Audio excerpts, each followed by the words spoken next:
외제차 같아요. 너무 좋아요.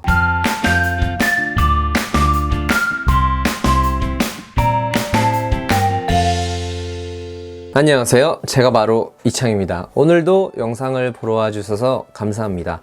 오늘은 제가 거의 한 3월달, 4월달쯤에 출고를 했죠. 르노 삼성의 XM3를 출고를 하고 이제 15,000km를 달렸더라고요. 그래서 중간 점검이기도 하고 제가 XM3를 왜 샀는지 지금까지 느꼈던 점은 어떤지에 대해서 총괄적으로 설명을 드려보도록 할게요. 내가 소형 SUV를 좀 고민 중이신 분들한테 도움이 됐으면 합니다. 네, 저는 XM3에서 가장 높은 트림을 골랐어요. RE 시그니처라고 하고 그 중에서도 블랙 가죽 패키지와 어댑티브 크루즈를 넣어서 한 2,650만원 정도에 구매를 한 것 같아요. 제가 전동 트렁크도 싸제로 달고 르노 마크도 바꾸면서 그 두 개 합치면서 100만원 정도를 더 사용을 해서 저는 한 2,750만원의 차량을 구매한 셈이 되게 되네요.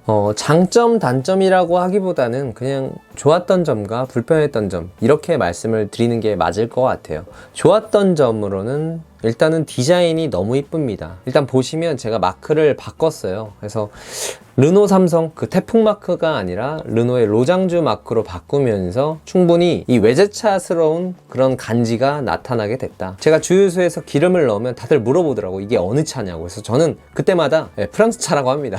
저는 르노 삼성이라고 말 안 하고요, 그냥 프랑스 차다, 르노 차입니다 라고 말씀을 드리면 그렇구나, 그 정도로 사람들이 잘 모른다는 거, 그냥 어렴풋이 외제차이겠거니 라고 합니다. 그래서 제가 2천만원대로 외제차를 산 느낌이 들긴 해요. 실제로 주유구도 오른쪽에 있고. 사실 차량을 구매를 할 때 저는 1순위가 디자인이라고 생각을 하거든요. 차량을 탈 때나 내릴 때, 남들이 볼 때 일단 외관적으로 보이는 게 가장 중요시 하다 보니까 내가 차량을 다가갈 때 데일라이트가 딱 켜지면서 너무 이뻐 보이더라고요, 그게. 그러니까 이 차량을 구매하실 거라면 마크 정도는 바꾸시는 게 좋을 것 같아요. 물론 태풍 마크가 이뻐 보이시는 분들한테는 그게 좋겠지만 저는 아무리 봐도 그냥 르노 마크가 너무 이쁘고요. 저 같은 경우는 르노 마크 앞뒤랑 휠캡이라든지 안에 홈커버라든지 다 해서 한 45만원 정도 들었던 것 같아요. 네, 다음으로 좋았던 점은 일단 주행 성능이 좋았어요. 핸들링 같은 경우는 뭐 말할 것도 없고, 고속 안정성, 뭐 150, 160, 170 넘어가더라도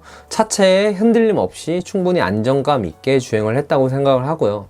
제가 소형 SUV 리뷰를 많이 했는데 제가 다 타봤거든요. 그 XM3를 타봤고, 코나 타봤고, 트레일블레이저, 티볼리, 셀토스, 이렇게 소형 SUV를 다 타봤는데 제가 타봤을 때 가장 좋았던 거는 트레일블레이저의 고속 안정성이 가장 좋았어요. 물론 핸들링 같은 경우는 코나가 가장 좋았지만 XM3 같은 경우는 1등은 못하더라도 웬만하면 다 상위권에 위치했습니다. 주행 성능 자체가.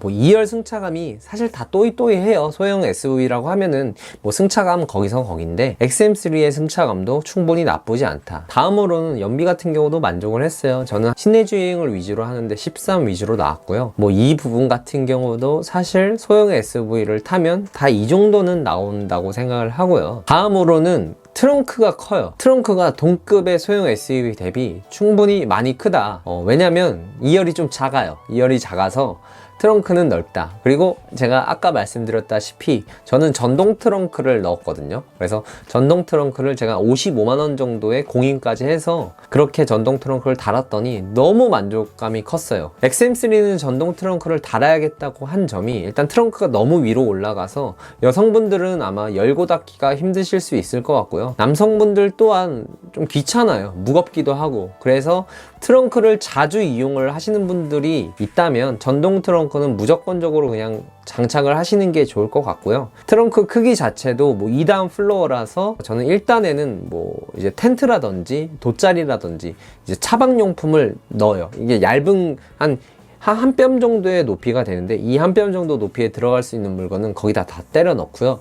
그 위에는 나머지 내가 쓸 수 있는 용품을 넣습니다. 그렇게 했을 때 트렁크의 활용성이 굉장히 많이 높아져서 전 이 점에서 매우 좋았고요. 다음으로 좋았던 점은 제가 이번에 XM3 행사를 갔다 왔어요. 시네마 나이트라고 해서 XM3를 타는 차주들이 서울랜드에 가서 자동차 극장, 자동차 영화를 보는 건데요. 저는 이런 행사가 있다는 것 자체가 너무 좋았습니다. 일단 현대기아는 이런 행사를 자주 할 수 없어요. 워낙 차를 사는 분들이 많고 워낙 파는 차종도 많기 때문에 이런 행사가 많진 않은데 XM3 같은 경우는 일단 르노 삼성에서도 거의 가장 판매량이 높은 차종이기도 하고요. 일단 르노 삼성 자체가 뭐 차종이 그렇게 많지도 않잖아요. 그래서 이벤트를 굉장히 많이 해요. 그래서 이번에 제가 시네마 나이트를 갔을 때 좀 감동을 받았습니다. 사실 이런 브랜드마다 이런 행사를 많이 해줘야 내가 내 차에 대한 애착도 좀 생기는 것 같아요. 저는 거기 가서 경품으로 무슨 이상한 박스를 받았는데 지금은 그냥 창고에 있습니다. 이렇게 좋았던 점을 설명을 드렸는데 다른 것들 다 제치더라도 저는 그냥 디자인 하나 때문에 이 차를 산 것 같아요. 그래서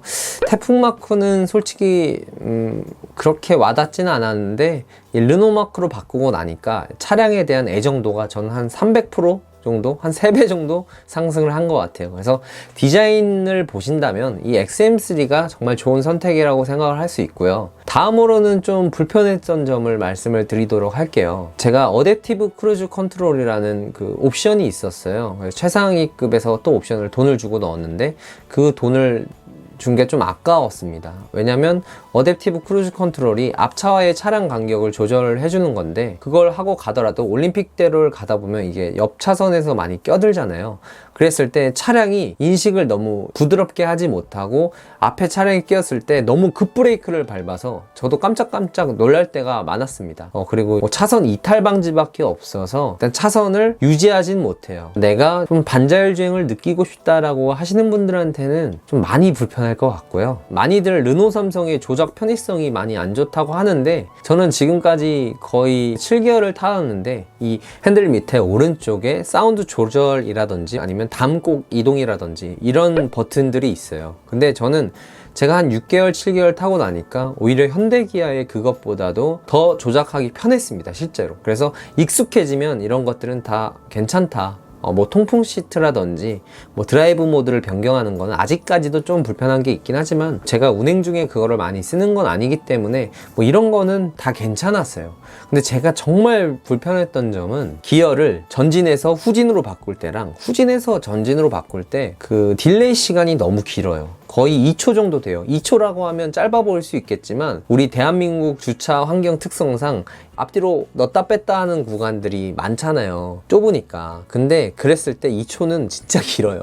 왜냐면 2초가 1, 2 하고 바뀌어요. 기어가. 그게 진짜 느려요. 그래서 현대기아의 변속 체결성보다는 많이 떨어진다는 점, 저는 이 점이 사실 지금까지도 좀 불편하다고 생각을 하고요. 다음 단점으로는 이제 비 올 때 후방 카메라가 거의 아예 안 보입니다. 후방 카메라의 화질도 그렇게 좋은 편은 아니에요. 하지만 이 XM3가 쿠페형 SUV다 보니까 후방 카메라가 이제 맨 뒤에 달려 있잖아요. 그래서 어느 정도 좀 경사가 있는 데에 달려 있거든요. 근데 문제는 뭐냐면 비가 오면은 거기에 물이 고여요. 거기에 물이 대롱대롱 매달려서 안 떨어집니다. 그래서 비가 올 때 후방 카메라가 아예 안 보여요. 물론 비가 안 와도 후방 카메라의 화질과 각도가 떨어지긴 합니다. 다음 불편했던 점으로는 뭐 울컥거림이 심하지 않냐 뭐 이렇게 말씀을 하는데 저는 지금은 익숙해져서 괜찮아요. 저는 괜찮은데 제 차를 다른 사람이 처음 탔을 때는 이거 조금 초반이 좀 울컥거린다 라고 하시는 분도 있긴 했어요. 물론 현대기아의 DCT보다는 울컥거림이 좀 있긴 합니다. 하지만 이것도 적응이 되면 좀 편하고요. 저 같은 경우는 지금 어떻게 운전을 하냐면 신호등에서 정지를 하고 나서 출발을 할 때 엑셀을 좀 한번 눌러줘서 오토스탑을 풀게 한 다음에 그 다음 가게 돼요. 그러면 좀 울컥거림이 좀 많이 줄어들긴 하거든요. 뭐 그렇게까지 해서 운전을 해야 되냐라고 하는데 이게 그렇게 불편하지는 않아서 저는 괜찮았다고 생각을 해요. 이렇게 말하다 보니까 불편한 게 너무 많긴 한데 다음 불편했던 점으로는 2열이 많이 좁아요. 셀토스나 트레일블레이저에 비해서는 2열이 좁습니다. 물론 코나보다는 넓은 것 같아요. 네, 마지막으로 저를 잘 아시는 분들은 아시겠지만 제가 잡소리가 너무 심해서 센터를 한 7번 방문을 했어요. 근데 7번 방문을 해서 지금은 잡소리가 잡혔고요. 뭐 임시 방편이긴 해요. 잡소리가 나는 부분들을 다 찾아서 일단 부직포로 다 마감을 해서 잡소리가 잡았거든요. 그래서 내가 XM3를 사시는 분들은 이런 잡소리에 대한 스트레스가 어느 정도 있을 것 같긴 합니다. 물론 이거는 센터에 가시면 부직포로 무료로 다 마감을 해주기도 하고요. 그리고 제가 이렇게 7번의 AS를 잡을 때 동안 AS 잡는 게 좀 많이 힘들어요. 물론 내가 그냥 그 당일에 가서 접수를 하면 할 수는 있겠지만 예약을 하게 되면 한 달에서 2달 정도를 기다려야 됩니다. 물론 다른 외제차, 랜드로버나 뭐 제규어 그런 브랜드보다야 당연히 AS는 좋긴 하죠. 하지만 현대기아보다는 AS 측면에서 좀 불편한 점이 있다는 점. 결론적으로 제가 불편했던 점을 굉장히 많이 나열을 했는데 저는 불편했다지 뭐 이게 단점이라고까지는 말을 못 하겠어요. 제가 타보니까 뭐 그래도 이 정도 가격대, 이 정도 성능이면 뭐 이런 불편한 거는 감수할 만하다라고 하면서 탈 수 있고요. 계속 말씀을 드렸겠지만 소형 SUV가 사실 다 거기서 거기에요. 주행 성능은 다 뭐 거기서 비등비등하다고 생각을 하고요. 디자인이 가장 중요했고 저한테는. 그래서 이런 거를 보셨을 때 고민을 할 것 같은데 XM3를 디자인이 마음에 들어서 내가 구매를 고려한다 라고 생각을 하시면 구매를 하세요. 그 정도로 괜찮아요. 차 자체가 굉장히 잘 만들었고요. 유럽차 특유의 주행 질감도 느낄 수 있을 거예요. 뭐 지금까지도 후회하지 않고 잘 타고 있습니다. 차량을 사시면 르노 마크로는 꼭 바꾸시길 바랍니다. 외제차 같아요. 너무 좋아요. 네, 그래서 지금까지 제가 XM3를 7개월 동안 15,000km를 타면서 느꼈던 점을 설명을 드려봤고요. 다음에는 좀 더 유익한 영상으로 찾아뵙도록 하겠습니다. 감사합니다.